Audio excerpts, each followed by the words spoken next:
যে বান্দা প্রশংসা করে বেশি বেশি আল্লাহ তার উপর খুশি হয়ে যায়। বান্দা যখন কিছু খায়, খেয়ে বলে আলহামদুলিল্লাহ, আল্লাহ তার উপর খুশি হয়ে যায়।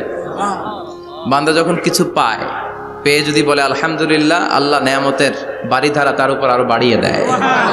লা ইন শাকারতুম লা আযীদান্নাকুম ওয়া লা ইন কাফারতুম ইন্না আযাবী লাশাদীদ। নেয়ামতের শুকরিয়া করলে আরো বাড়িয়ে দেব। আমার খাজানা, আমার ধন ভান্ডার যে কত বিশাল তোমাদের কোনো ধারণাই নাই। আল্লাহু আকবার। হাদিসে কুদসিতে আল্লাহ বলেন, ইয়া ইবাদি, হে গোলামেরা, লাউ আন্না আউওয়ালাকুম ওয়া আখিরাকুম ওয়া ইনসাকুম ওয়া জিন্নাকুম কামু আলা সাঈদিন ওয়াহিদ। পৃথিবীর সব মানুষগুলো, সাইয়েদনা আদম থেকে শুরু করে কিয়ামত পর্যন্ত যারা আসবে, সবাই যদি একটা বিশাল ময়দানের উপর দাঁড়িয়ে তাদের মনের যত চাহিদা আকুতি আছে সবকিছু আমার কাছে বলে, তারা যা চায় সবই যদি আমি দিয়ে দেই, প্রত্যেকের যত চাওয়া পাওয়া আছে সবও যদি আমি পূরণ করে দেই, আমার খাজিনা, আমার ধনভাণ্ডারের 1 ইঞ্চিও কমবে না। কত বড় ধনভাণ্ডারের তিনি মালিক। আল্লাহু আকবার। এজন্য বিপদে পড়লে চাইবো কার কাছে?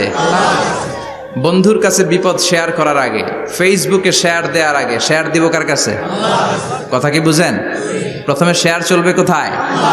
আল্লাহর কাছে শেয়ার করব।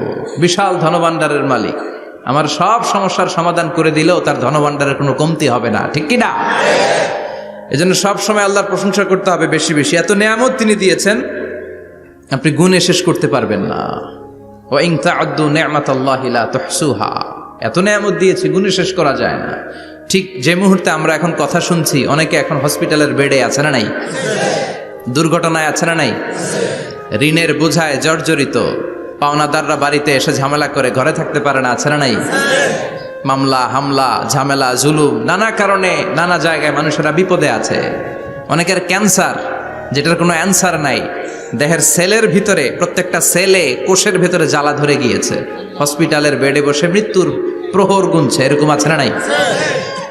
ঠিক সেই মুহূর্তে আমরা খুব শান্তিপূর্ণভাবে মহাবিশ্বয় মহাগ্রন্থ আল কোরআন থেকে কথা শুনতে বসতে পেরেছি।